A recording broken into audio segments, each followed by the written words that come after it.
বাংলাদেশ জাতীয় যুব দলের আজকে ৪৭তম প্রতিষ্ঠা বার্ষিকী।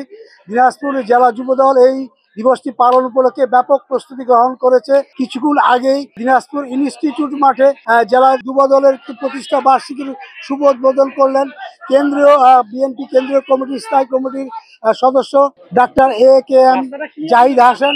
ইতিমধ্যে আমরা দেখলাম যে উদ্বোধনী অনুষ্ঠানে জাতীয় সঙ্গীতের পরে বিএনপির দলীয় সঙ্গীত অনুষ্ঠিত হয়।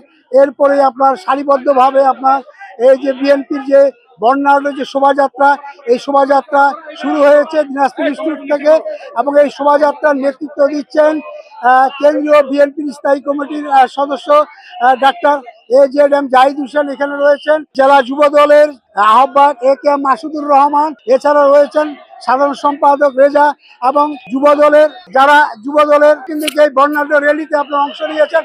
আমরা দেখছি এই যে এখানে সুন্দরভাবে ঘোড়ার গাড়ি সাজানো হয়েছে, বিভিন্ন ব্যানার ফেস্টুন সহ ব্যান্ড পার্টি রয়েছে এবং আমরা দেখছি যে 13টি উপজেলা থেকে বিএনপি নেতৃবৃন্দ আপনার এই র্যালিতে আপনার যুব দলের র্যালিতে অংশ নিয়েছেন। কিছু রাজনৈতিক দল এই নির্বাচনকে কেন্দ্র করে ফাটল সৃষ্টির চেষ্টা করছে, সেই ফাটল যেন না ধরাতে পারে এই জন্য বিএনপি সজাগ রয়েছে।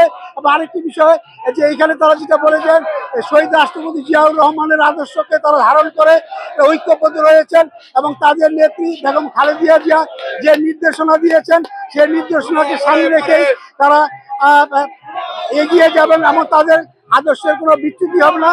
এবং তারা যেটা বলছেন যে বিএনপি এককভাবে নির্বাচন করবেন না, নির্বাচন তারা সফলকাম হবেন।